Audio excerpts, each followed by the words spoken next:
The morning sun cast long shadows across the military recruitment office as Sarah Mitchell nervously adjusted her worn denim jacket. At barely 5 feet 2 inches tall and weighing less than most high school football players, she looked more like someone heading to a college interview than a potential soldier. The fluorescent lights hummed overhead as she filled out paperwork with trembling hands, second-guessing every answer. Growing up in a small Ohio town, Sarah had never imagined herself in uniform. Her childhood was spent helping her single mother manage their struggling diner, where she learned to handle difficult customers and work 18-hour days without complaint.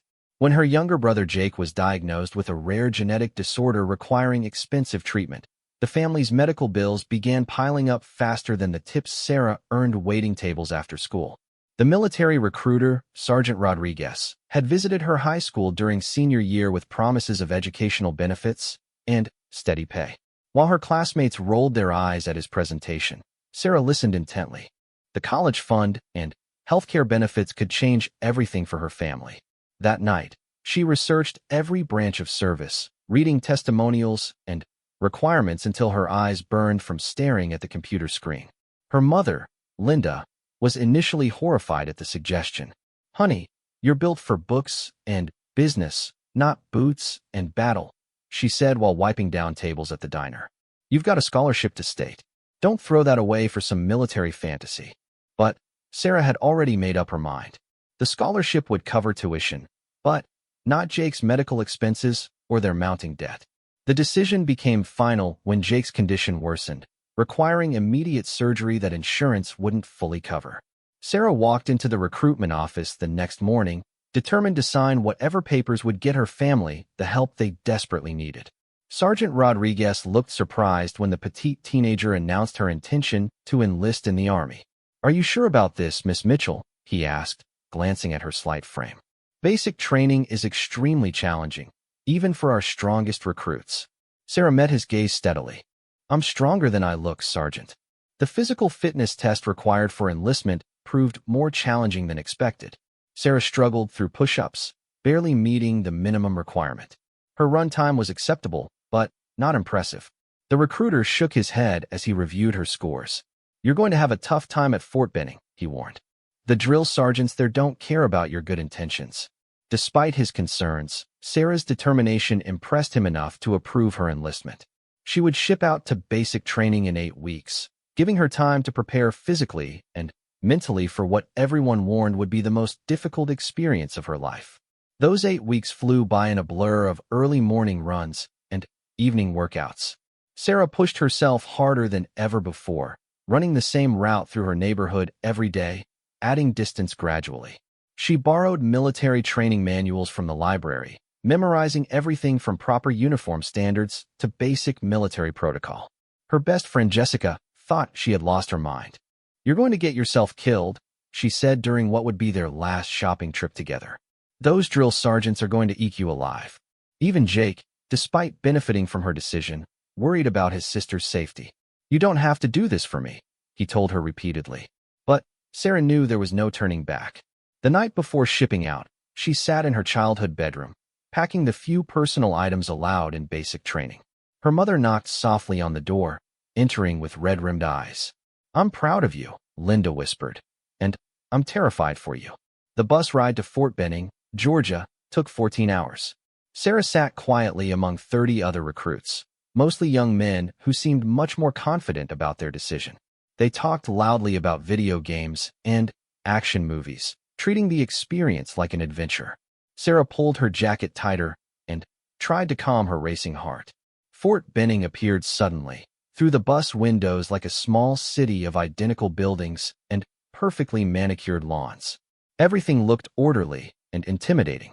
The moment the bus stopped, the doors flew open and 3 drill sergeants boarded, immediately beginning what Sarah would later learn was called the greeting. "Get off my bus now." The voice belonged to Drill Sergeant Williams, a mountain of a man whose uniform seemed painted onto his muscular frame. "Move, move, move." The recruits stumbled over each other in their haste to comply, Sarah among them, already feeling overwhelmed by the chaos. The next few hours passed in a blur of shouted instructions, paperwork, and medical examinations. Sarah found herself assigned to 3rd Platoon, Alpha Company, along with 49 other recruits who looked just as confused and terrified as she felt. Their home for the next 10 weeks would be a 2-story barracks building that smelled of disinfectant and fear. Drill Sergeant Martinez, a compact woman with steel-gray eyes, would be their primary instructor. She looked at the assembled platoon with obvious disappointment, her gaze lingering on Sarah longer than the others. Well, she said slowly. What do we have here? 49 future soldiers and 1 lost little girl. Sarah felt her cheeks burn with embarrassment as snickers rippled through the group. She wanted to speak up, to defend herself, but military protocol demanded silence unless specifically addressed. Martinez stepped closer, close enough that Sarah could smell her coffee breath. Private Mitchell, is it? She said, reading from a clipboard. 5'2", 110 pounds. Did you get lost on your way to summer camp? The question hung in the air like a challenge. Sarah knew this was a test, though she wasn't sure of the right answer. No, Drill Sergeant, she replied, keeping her voice as steady as possible. Martinez smiled, but there was no warmth in it. We'll see about that. That first night in the barracks, Sarah lay on her narrow bunk listening to the sounds of homesickness around her. Someone was crying quietly in the corner. Another recruit was already snoring loudly. She stared at the ceiling, wondering if she had made a terrible mistake. The alarm bell rang at 4:30 a.m., earlier than Sarah had ever woken up in her life. The drill sergeants stormed through the barracks, shouting instructions and overturning beds that weren't made to their impossible standards. Sarah's first attempt at military bed-making earned her 5 extra push-ups and a lecture about attention to detail. Breakfast was eaten in silence, standing at attention in the mess hall. The food was bland but filling, though Sarah's nervous stomach could barely handle a few bites. Around her, other recruits mechanically chewed their meals, eyes focused straight ahead, as instructed. Physical training began immediately after breakfast. The morning run started with what seemed like a reasonable pace, but quickly accelerated beyond Sarah's capabilities. She found herself falling behind within the first mile, struggling to keep up with the group. Drill Sergeant Martinez appeared beside her like a shadow. Having trouble already, Mitchell? Sarah wanted to quit. Every muscle in her body screamed for rest, and they had barely begun the first day. But the image of Jake in his hospital bed pushed her forward, one painful step at a time. She finished the run last, gasping and sweating, but she finished. The rest of the day brought more challenges. Obstacle courses that seemed designed for much taller people, strength training that exposed every weakness in her small frame, and endless drills that tested both physical and mental endurance. By evening, Sarah felt like she had been hit by a truck. Her bunkmate, a tall farm boy named Peterson from Iowa, tried to offer encouragement. First day's always the worst, he said quietly while cleaning his rifle. It gets easier. Sarah wanted to believe him, but watching the other recruits struggle through basic tasks that came naturally to them, she wondered if she would ever fit in. That night, she called home using the single phone call allowed each week. Her mother's voice sounded distant and worried. "How are you holding up, honey?" Linda asked. Sarah wanted to tell her everything. The humiliation, the physical pain, the growing certainty that she didn't belong here. Instead, she said, "I'm fine, Mom. Give Jake my love." The lie came easily, but it felt heavy in her stomach as she hung up the phone. Looking around at her fellow recruits, all of whom seemed to be adapting better than she was, Sarah wondered how long she could maintain the pretense of belonging in this world. The second day brought new challenges and new opportunities for failure. During combat training, Sarah's weapon jammed repeatedly while other recruits fired successfully at their targets. Her small hands couldn't operate the equipment with the same efficiency as her larger teammates. Drill Sergeant Williams watched her struggle with obvious frustration. "Mitchell," he barked, "are you planning to defeat the enemy with strongly worded letters?" The other recruits laughed, and Sarah felt her face burn with shame. She wanted to disappear, to somehow transport herself back to the safety of her family's diner where the biggest challenge was remembering complex breakfast orders. But something inside her refused to break. Maybe it was stubbornness inherited from her mother, or desperation born from her family's circumstances. Whatever it was, it kept her standing when everything else wanted to fall down. She cleared the jam in her weapon and continued firing, missing most targets but refusing to give up. As the days blended into each other, a pattern emerged. Sarah would struggle with physical challenges that came naturally to others, endure public criticism from the drill sergeants, and somehow find the strength to continue. Her fellow recruits began to notice her persistence, even if they didn't yet respect it. The first major test came during the third week of training. The platoon was tasked with a 20-mile march carrying full packs and equipment. Sarah's pack weighed nearly half her body weight, and the Georgia heat made every step feel like walking through molasses. By mile 10, several larger recruits had already dropped out, their equipment loaded onto support vehicles. Sarah's legs felt like rubber, and her shoulders screamed under the weight of her pack. Drill Sergeant Martinez appeared beside her again, this time with what might have been genuine concern. "You can ride in the truck, Mitchell. No shame in knowing your limits." For a moment, Sarah considered it. The truck looked incredibly inviting, and she could barely feel her feet anymore. But then, she thought about Jake, about her mother working double shifts at the diner, about all the people who expected her to fail. "Thank you, Drill Sergeant, but I'll walk." Martinez studied her face for a long moment, then nodded. "Hoa," she said quietly, using the Army expression of acknowledgement. It was the first time anyone had shown Sarah even grudging respect since arriving at Fort Benning. Sarah finished that march dead last, but she finished on her own feet. As she collapsed onto her bunk that night, Peterson approached with a sports drink he had saved from dinner. "You're tougher than you look, Mitchell," he said with genuine admiration. It was the first compliment she had received from a fellow recruit. The weeks continued to pile up, each bringing new challenges designed to break down civilian habits and build military discipline. Sarah failed more tests than she passed, struggled with equipment designed for larger soldiers, and endured constant criticism from instructors who seemed determined to prove her unsuitability for military service. But she also began to notice small changes in herself. Her morning runs, while still difficult, no longer left her gasping for breath. Her aim with weapons improved gradually. Most importantly, her confidence grew stronger with each small victory. Each day she didn't quit when quitting would have been easier. The other recruits began to include her in their conversations, recognizing that her persistence, if not her size, belonged among them.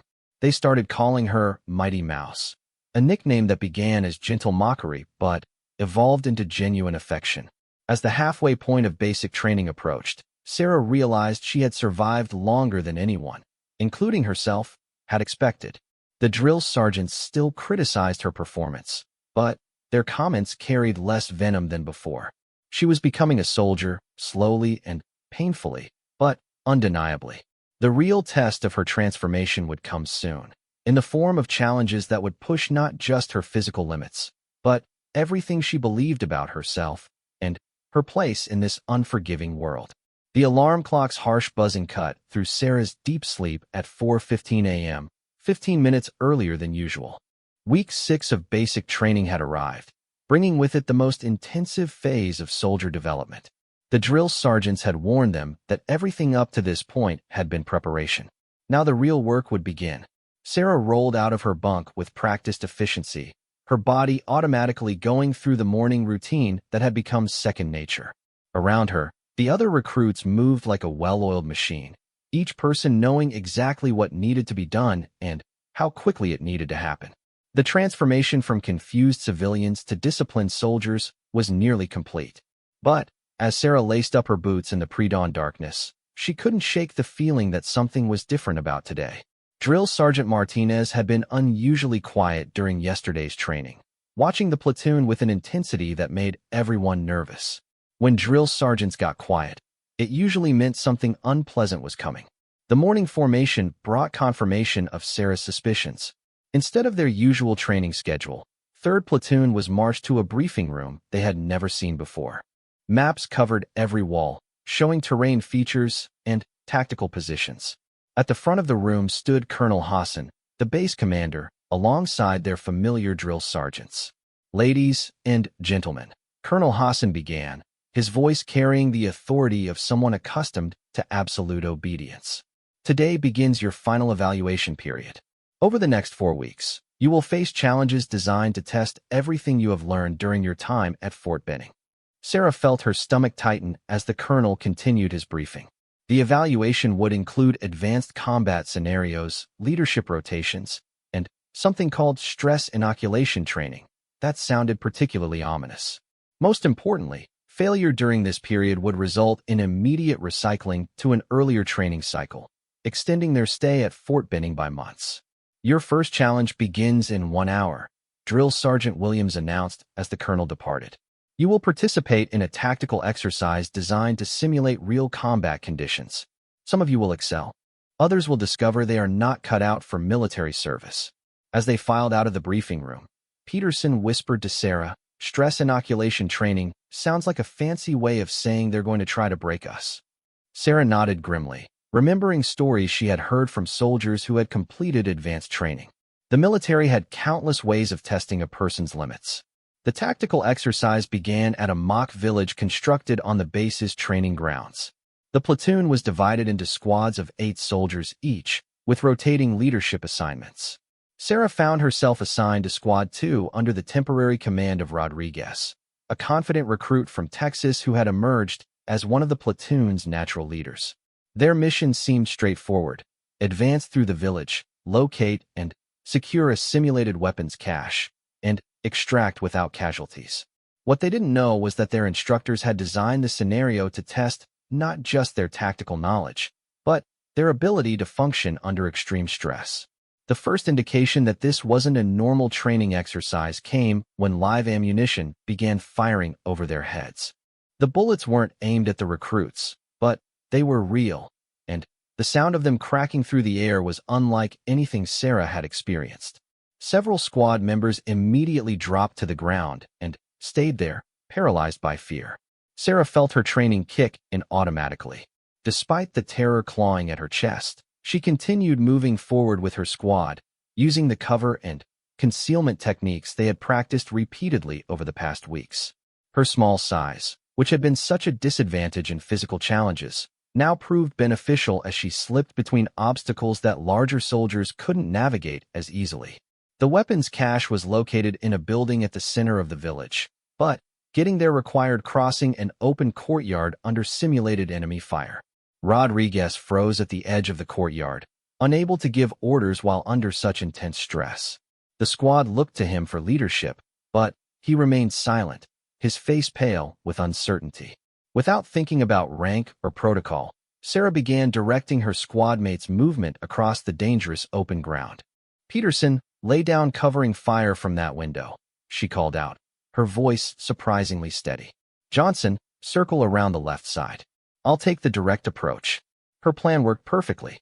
While Peterson's suppressing fire kept the simulated enemies occupied, Sarah sprinted across the courtyard in short rushes, using techniques she had absorbed from countless training sessions.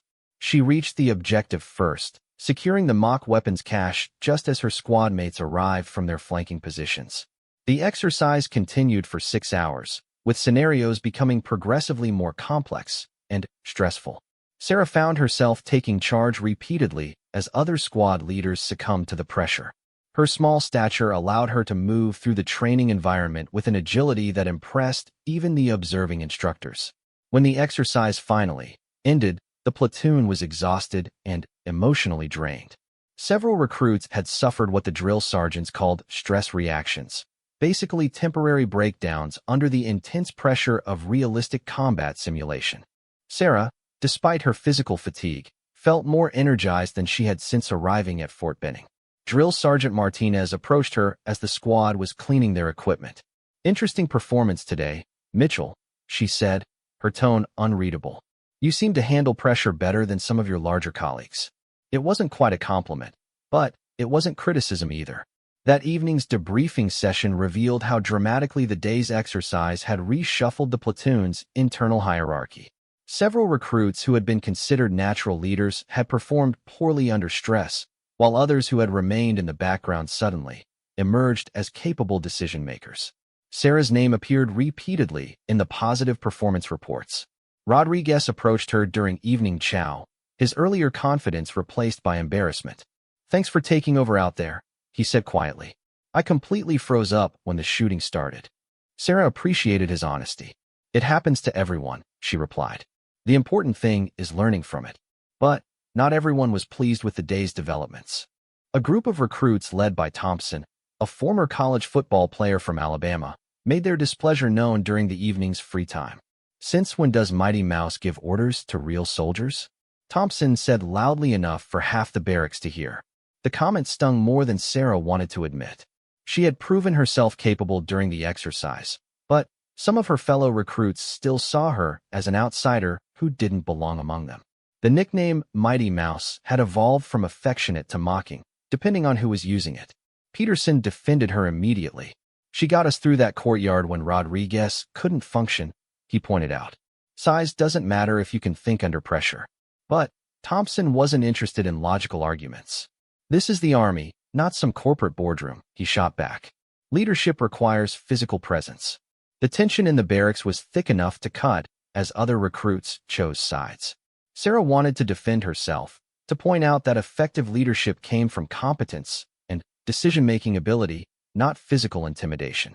Instead, she kept quiet, knowing that anything she said would likely escalate the situation.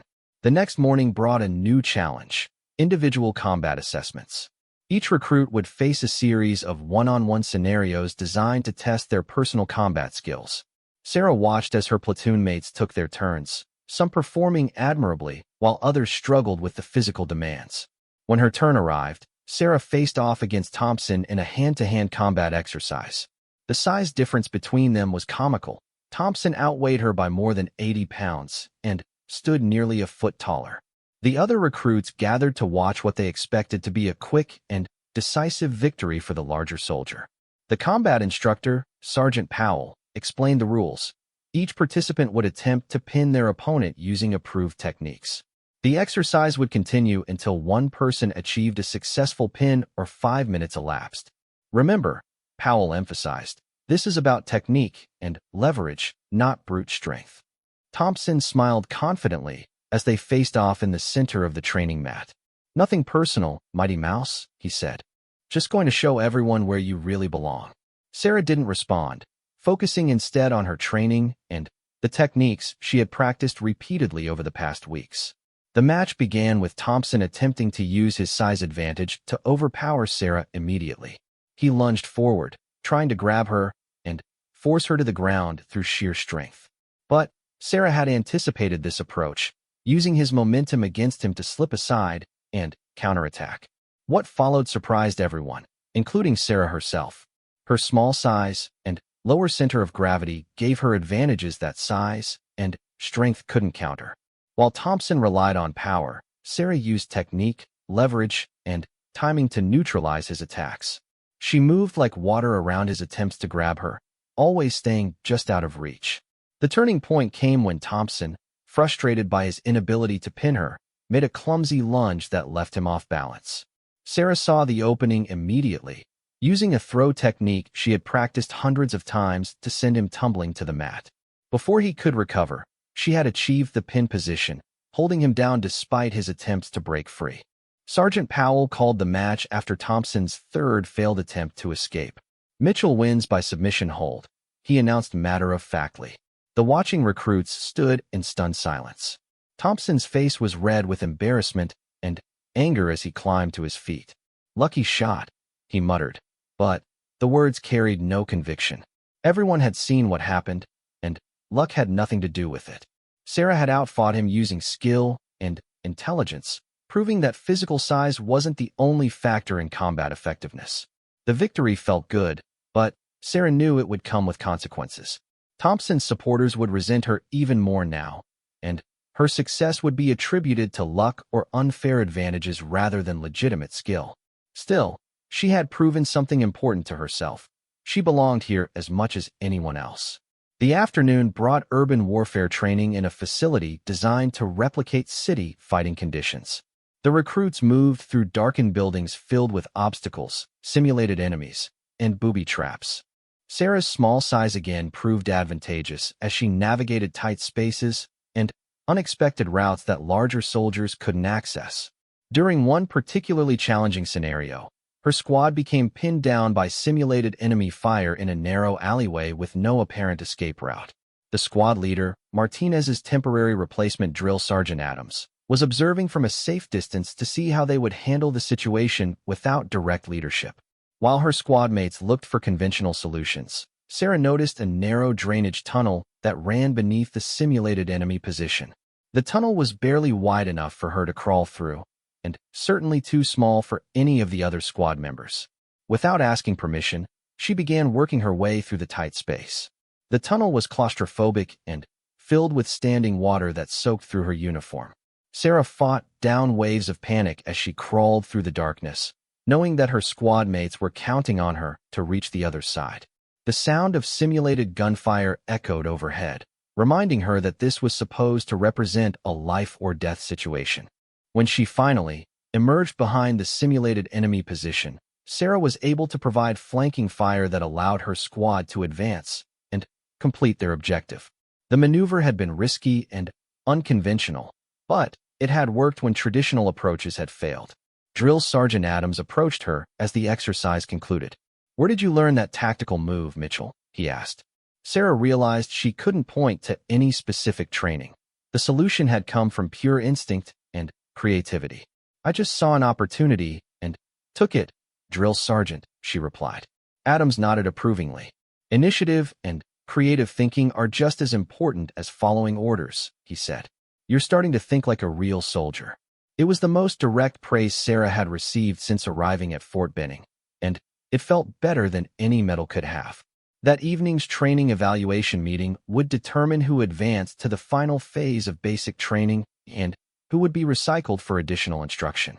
Sarah sat nervously with her platoon mates as Drill Sergeant Martinez reviewed each recruit's performance over the past week. When her name was called, Sarah stood at attention and waited for the evaluation that would determine her future. Martinez consulted her notes for what felt like an eternity before speaking. "Private Mitchell," she began, "your physical performance remains below average for your peer group." Sarah's heart sank.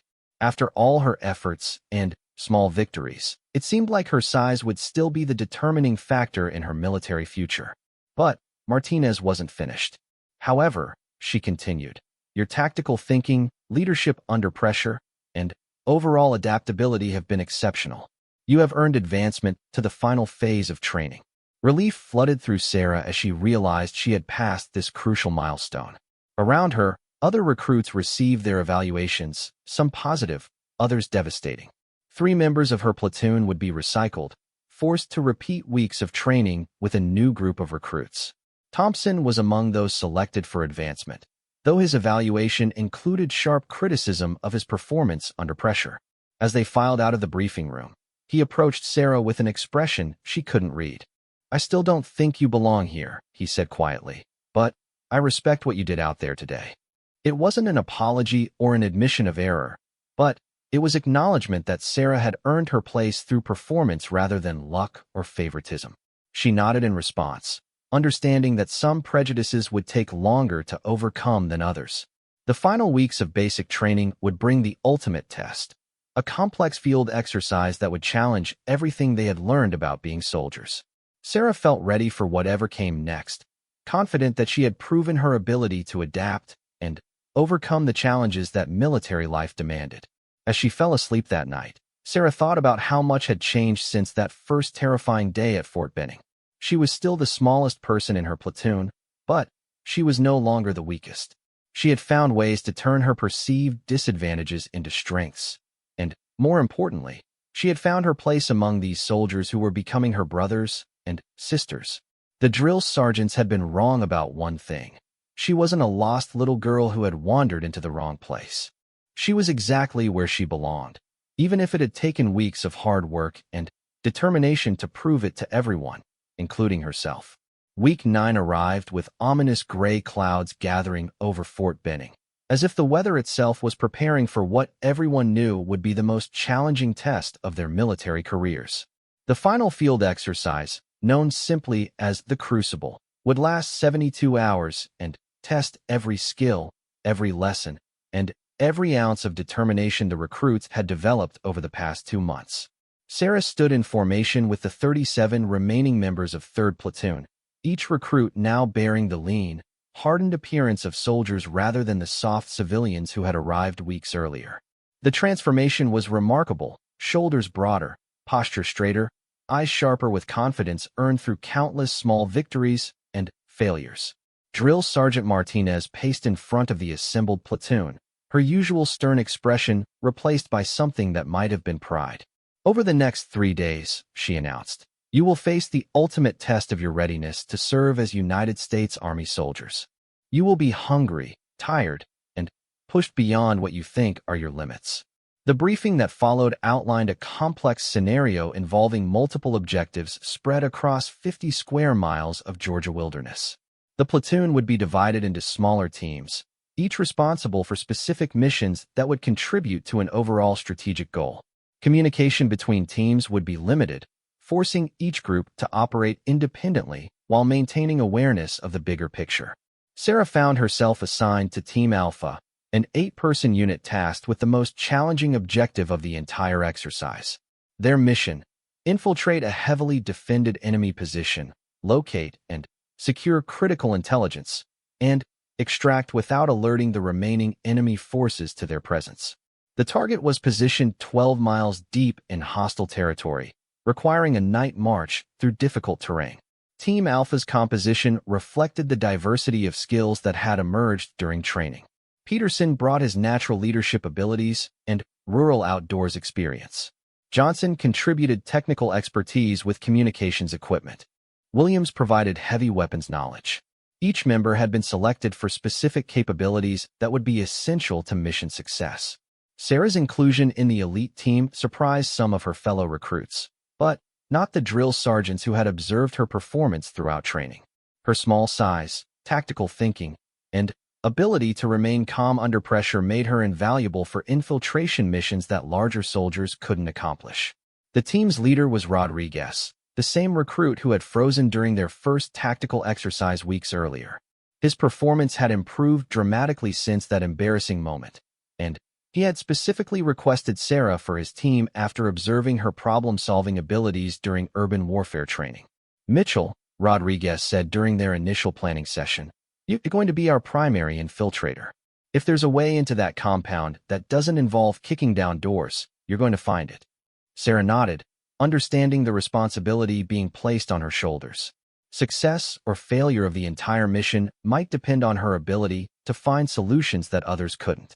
The exercise began at midnight with a rain that turned Georgia clay into slippery mud within minutes. Team Alpha moved through the darkness like ghosts, using terrain features and weather conditions to mask their advance toward the objective. Sarah had volunteered to take point position, using her enhanced night vision and smaller profile to scout ahead for obstacles and threats. The first challenge came at dawn when they encountered an unexpected enemy patrol blocking their planned route. The opposition force consisted of advanced training instructors playing the role of hostile soldiers, and they were equipped with sophisticated detection equipment that would identify any team member who got too close. Rodriguez called for an immediate tactical meeting in a concealed position behind a fallen tree. "We need to find another route," he whispered, studying his map in the dim morning light. "The detour will add 4 hours to our timeline, but it's better than getting captured." Sarah studied the terrain around the enemy position, looking for alternatives that her teammates might have missed. "What if we don't go around them?" she suggested quietly. "What if we go under them?" She pointed to a depression in the ground that might conceal a drainage system or natural tunnel. Investigation revealed her instinct was correct. A large culvert ran beneath the road where the enemy patrol was positioned, part of an old flood control system that wasn't marked on their military maps. The culvert was narrow and partially filled with stagnant water, but it offered a way past the checkpoint without detection. "I'll scout it first," Sarah volunteered, already removing her heavy equipment pack. "If it's passable, I'll signal for the rest of you to follow." Rodriguez hesitated. Standard military doctrine emphasized keeping teams together, but their tactical situation demanded creative solutions. The culvert was worse than Sarah had imagined.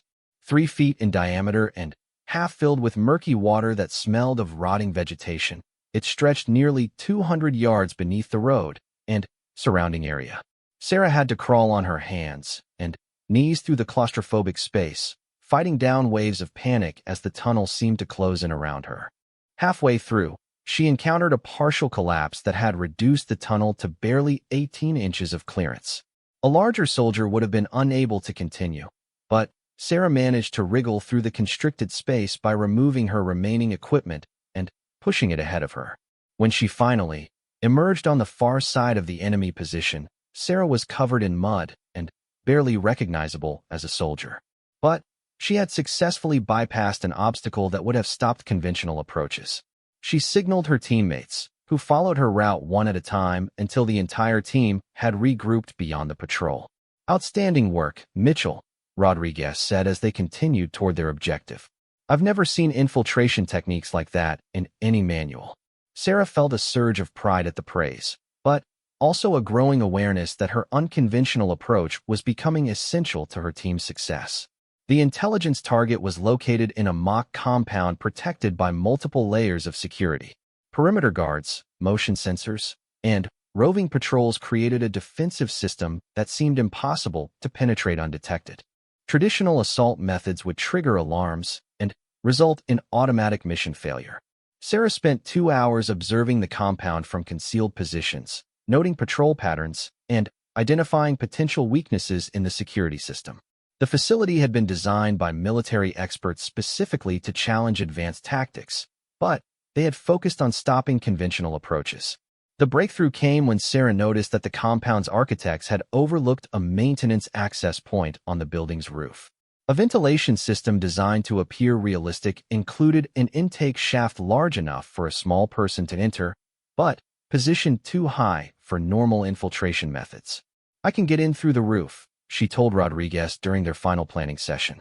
"But I'll need help reaching the access point." The plan that emerged was audacious even by military standards. Peterson would provide a human ladder, allowing Sarah to reach the ventilation shaft. Once inside, she would locate the intelligence materials and create a distraction that would allow the rest of the team to enter through conventional routes. The infiltration began at 0200 hours, during the darkest period of the night, when guard vigilance was naturally lowest. Sarah approached the building's blind side while her teammates provided overwatch from concealed positions. Peterson boosted her to the roofline, where she located the ventilation shaft exactly where her reconnaissance had indicated. The shaft was even tighter than the drainage culvert had been, barely wide enough for her shoulders to fit through. Sarah had to remove all her equipment except her sidearm and a small flashlight before attempting the descent. The metal ductwork groaned under her weight, threatening to collapse or create noise that would alert the guards below. Inside the building, Sarah found herself in a maze of offices and corridors designed to simulate a real intelligence facility. The target materials were located in a central vault protected by electronic locks and pressure sensors. Getting to them would require bypassing multiple security systems without triggering alarms. Sarah's small size again proved advantageous as she crawled through spaces between walls and under raised flooring that larger infiltrators couldn't access. She disabled motion sensors by approaching them from angles their designers hadn't anticipated, and bypassed pressure plates by distributing her weight across support beams. The intelligence vault contained documents and computer equipment that represented the exercise's primary objective. Sarah photographed everything with a compact camera, then began planning her exit strategy. Rather than retrace her infiltration route, she decided to create the distraction that would allow her team to enter and extract her. The distraction came in the form of a small explosive device, actually a training simulator that produced light and sound without damage, placed in a storage room far from the intelligence vault. When it activated, guards immediately converged on the false alarm, leaving other areas of the building temporarily undefended. Rodriguez and the rest of Team Alpha entered through windows and doors that Sarah had unlocked from the inside, quickly reaching her position in the vault. The entire team extracted successfully with the target intelligence, completing their mission without detection by the remaining security forces. The success of Team Alpha's mission contributed to 3rd Platoon's overall victory in the field exercise. When all teams reassembled at the debriefing point 72 hours later, the recruits looked like they had been through a war. Uniforms were torn and muddy, faces showed exhaustion and stress, but eyes glowed with the satisfaction of successful completion. Colonel Hassan personally conducted the after-action review, highlighting examples of exceptional performance and lessons learned during the exercise. When he reached Team Alpha's infiltration mission, his praise was specific and direct. Private Mitchell's innovative approach to obstacle bypassing and facility infiltration represents exactly the kind of creative thinking we need in modern military operations. The recognition felt surreal to Sarah, who still remembered the drill sergeant's initial dismissal of her capabilities. She had proven that effectiveness came from adaptability and intelligence, not just physical strength or conventional thinking. But the exercise's conclusion also brought an unexpected development. As teams were preparing for the return march to base, an emergency scenario was introduced that would test their ability to adapt to changing conditions under extreme stress. Intelligence indicates a high-value target has been located in this area, announced Major Thompson, the exercise director. All teams are to converge on grid reference 247 to 391 for immediate extraction. Time factor is critical. You have 4 hours to reach the objective or the target will be lost. The new mission required all platoon members to work together as a single unit, something they hadn't attempted since the early days of basic training. Leadership rotated among team leaders, with Rodriguez initially taking charge of the combined force. Grid reference 247 to 391 was located 15 miles away across some of the most difficult terrain on Fort Benning. The route included steep hills, dense forest, and multiple water obstacles that would slow conventional movement significantly. Carrying their full equipment loads, most recruits estimated the march would take at least 6 hours, 2 hours longer than allowed. Sarah studied the tactical map alongside other team leaders, looking for alternatives to the obvious approach route. The direct path was clearly impossible given their time constraints, but conventional detours would take even longer. Once again, creative thinking would be essential for mission success. What if we split into multiple groups and use different routes, she suggested during the planning session. Smaller teams could move faster and navigate obstacles that would stop a large formation. The idea was tactically sound but violated standard procedures that emphasized unit cohesion during movement. Rodriguez hesitated to authorize such an unconventional approach, but their time pressure demanded bold solutions. "Which route would you take, Mitchell?" he asked. Sarah pointed to a series of ridgelines that offered direct movement toward the objective but required technical climbing skills that not all recruits possessed. "I could lead a 4-person team along the ridge route," she said.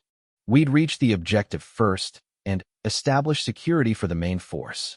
It was a dangerous plan that put enormous responsibility on the smallest member of the platoon, but it offered their best chance of meeting the mission timeline. The decision to split their force proved crucial to the exercise's outcome. While the main body followed conventional routes and struggled with terrain obstacles, Sarah's team moved quickly along ridge lines that larger groups couldn't navigate safely. Her route selection proved nearly perfect, allowing them to reach the objective area an hour ahead of the other teams. Sarah's team secured the landing zone and provided overwatch as the remaining platoon members arrived. Their early arrival had been essential to mission success, proving that unconventional approaches could be more effective than traditional military doctrine in specific circumstances. The final evaluation took place in the same briefing room where 3rd Platoon had received their initial instructions weeks earlier. Now, instead of nervous civilians wondering if they belonged, 37 confident soldiers sat awaiting the verdict on their readiness for military service.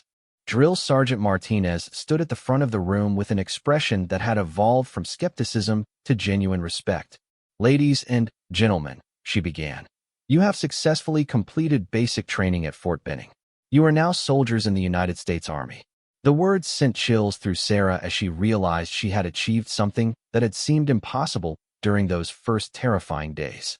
She was no longer the lost little girl who had arrived on a bus full of doubts and fears. She was a soldier, proven in training, and ready for whatever challenges military service would bring. But Martinez wasn't finished. One member of this platoon demonstrated exceptional performance throughout training, particularly during the final exercise. "Private Mitchell, stand up." Sarah rose to her feet, unsure what was coming next. Private Mitchell will receive the Leadership Excellence Award for her outstanding performance during basic training, Martinez announced. She consistently found solutions to problems that stopped other soldiers, and her innovative thinking contributed directly to mission success on multiple occasions. The award was unexpected and overwhelming. Sarah had focused so intently on simply surviving training that she hadn't considered the possibility of recognition for excellence. Looking around at her fellow soldiers, she saw faces filled with respect and admiration rather than the skepticism that had greeted her arrival. Peterson started the applause that quickly spread through the entire platoon. These soldiers who had witnessed her struggle and growth now celebrated her achievement as their own. Sarah felt tears welling up as she realized she had found not just her place in the military, but a family among these remarkable people. The ceremony concluded with the presentation of graduation certificates and assignment orders to permanent duty stations. Sarah would be assigned to Fort Bragg, North Carolina, where her small size and infiltration skills would be perfect for specialized missions with the 82nd Airborne Division. As the newly graduated soldiers prepared to leave Fort Benning, Sarah reflected on the transformation that had taken place over the past 10 weeks. She had arrived as someone running away from financial problems and family responsibilities. She was leaving as someone running toward a future filled with purpose and unlimited possibility. The drill sergeants had been wrong about many things, but they had been right about one crucial point. Fort Benning would change her forever. Sarah Mitchell was no longer the scared teenager who had walked into a recruitment office months earlier.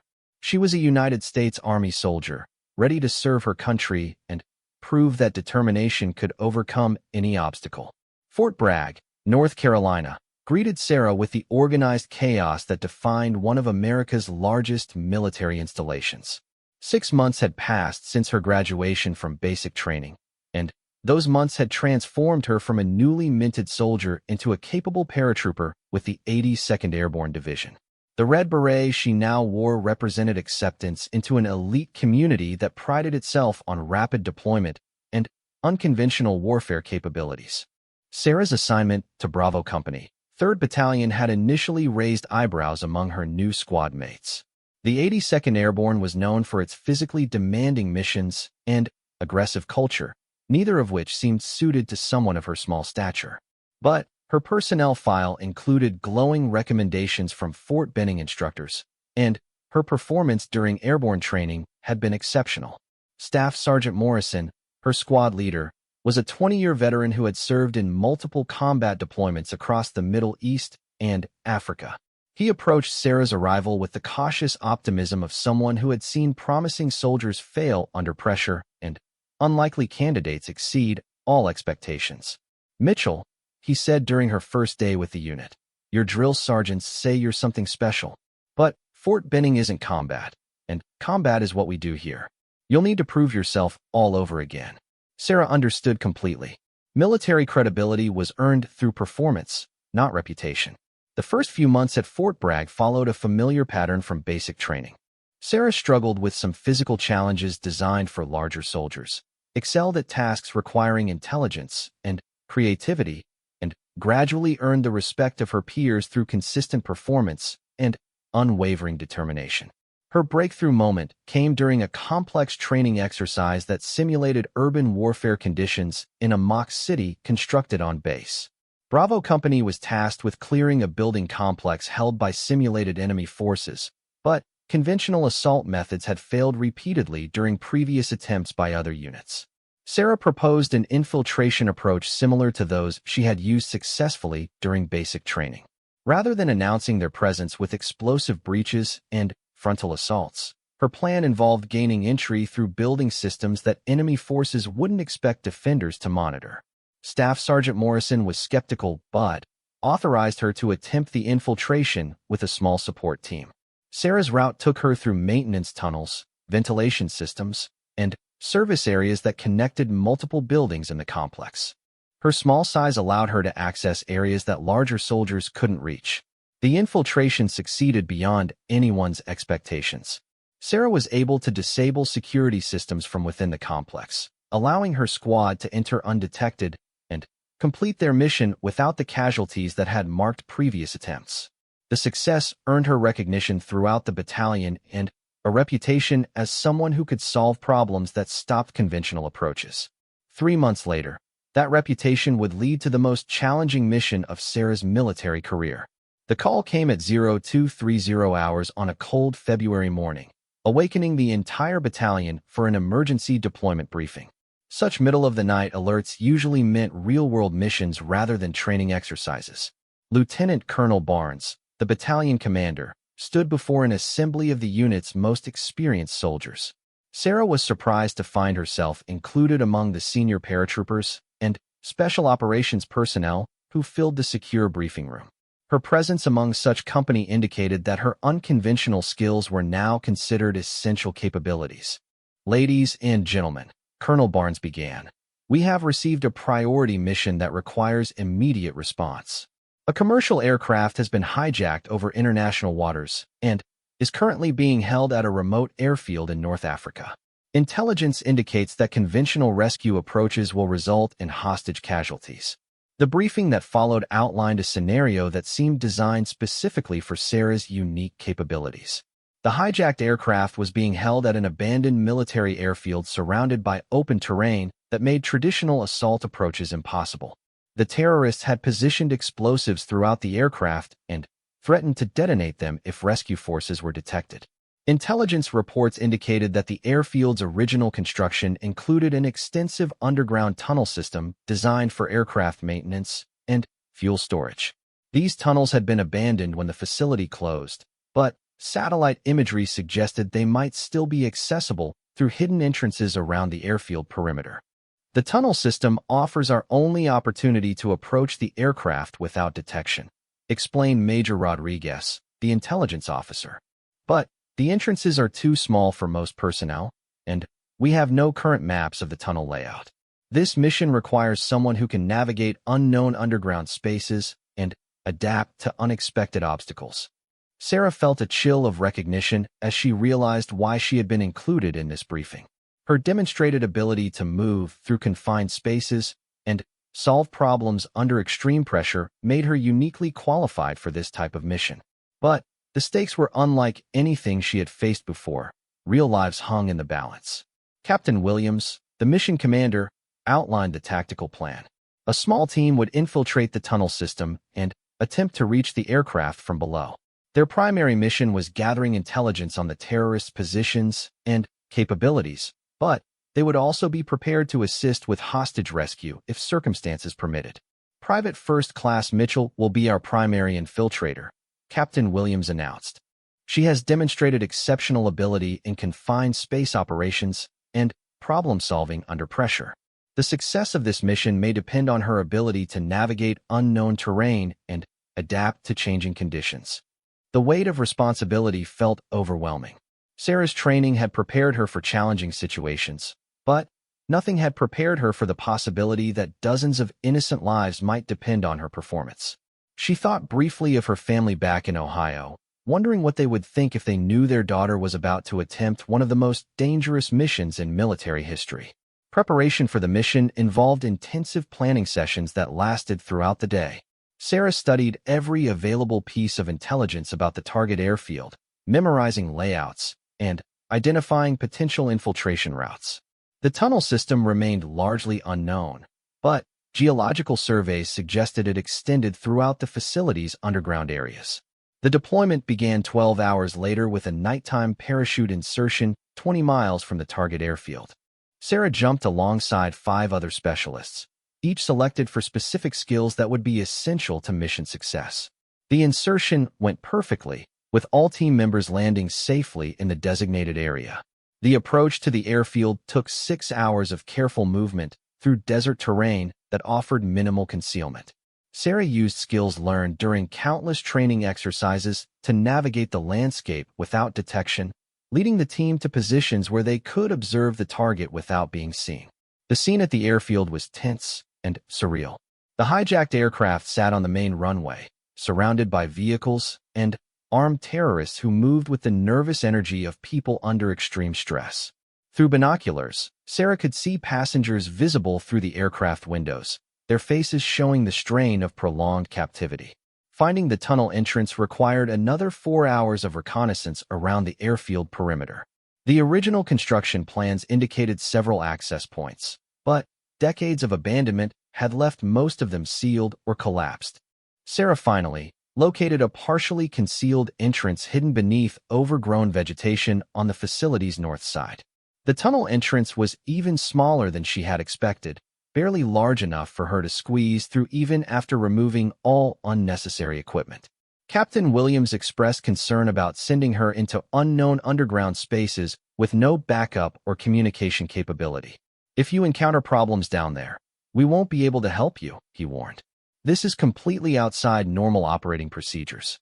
Sarah understood the risks completely, but she also understood that conventional approaches had already been ruled out as too dangerous for the hostages.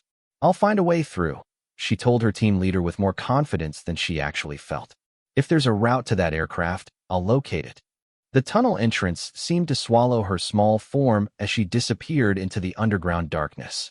The tunnel system was a maze of interconnected passages, storage areas, and maintenance spaces that stretched throughout the airfield's underground infrastructure. Sarah moved carefully through the darkness, using a small flashlight to navigate obstacles and identify potential routes toward the aircraft's position.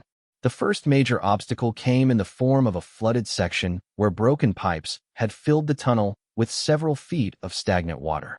Sarah had to wade through the murky liquid while fighting down claustrophobia and the fear of what might be hidden beneath the surface.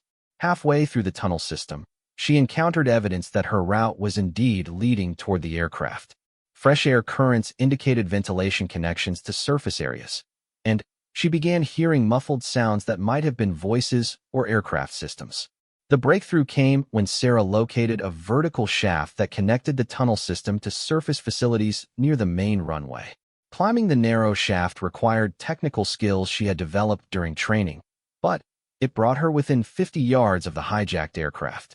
From her concealed position, Sarah could observe the terrorists' positions and movements with unprecedented clarity.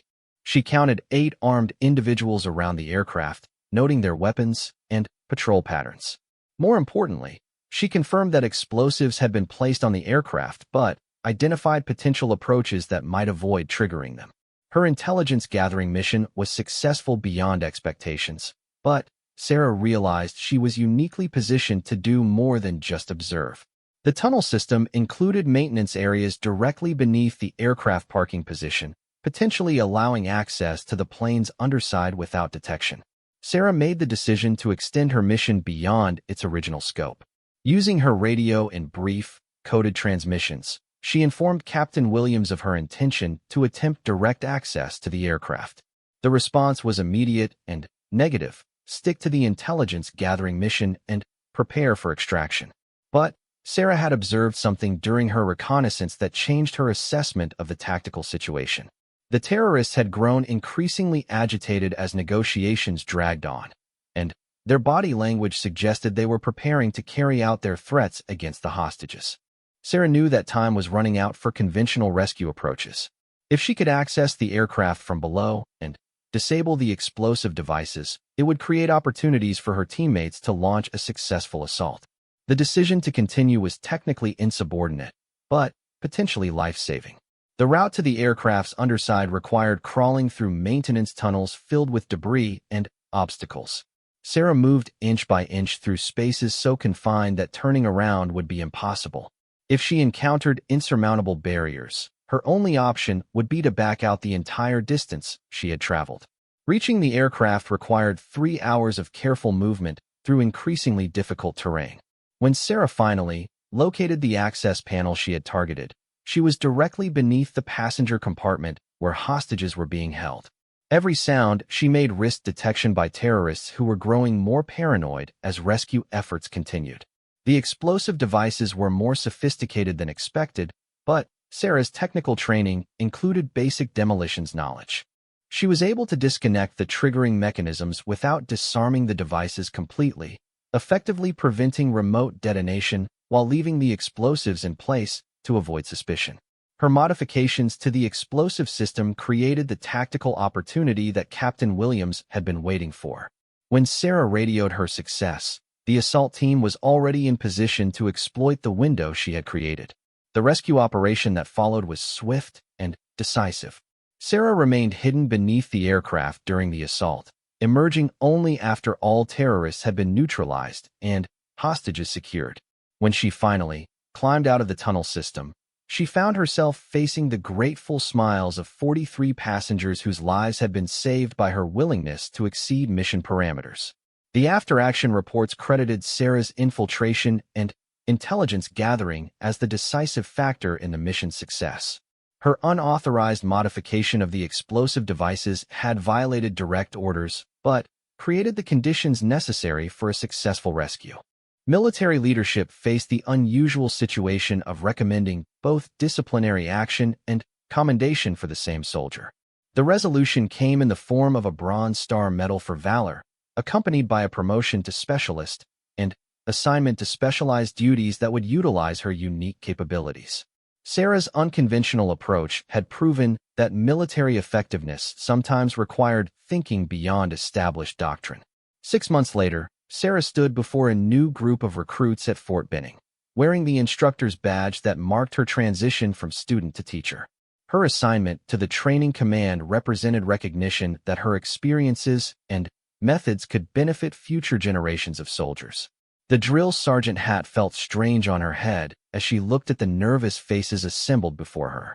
Among the recruits was another small female soldier who reminded Sarah of herself during those first terrifying days of basic training. "Some of you are probably wondering if you made a mistake coming here," Sarah began, addressing the formation with the authority earned through proven performance under fire. "Some of you think you don't have what it takes to be soldiers. I'm here to tell you that strength comes in many forms, and the military needs soldiers who can think as well as fight." As she continued her welcome address, Sarah thought about the journey that had brought her from a struggling teenager in Ohio to a decorated soldier and military instructor. The drill sergeants who had once predicted her failure would be amazed to see her now, teaching the next generation of soldiers that determination and creativity could overcome any obstacle. The mission in North Africa had changed more than just Sarah's military career.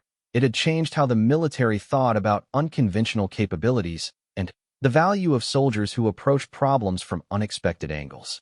Her success had opened doors for other non-traditional soldiers and proven that effective military service wasn't limited to traditional stereotypes. Standing before her new recruits, Sarah embodied the truth that had driven her throughout her military journey.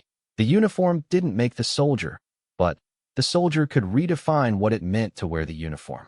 She had proven that success came not from meeting other people's expectations, but from exceeding your own limitations through dedication, intelligence, and unwavering determination. The drill sergeants had been wrong about many things, but they had been absolutely right about one crucial fact. Military service would change her life forever. Sarah Mitchell had found not just a career in the Army, but a calling that allowed her to serve others while proving that the most unlikely soldiers often became the most valuable warriors.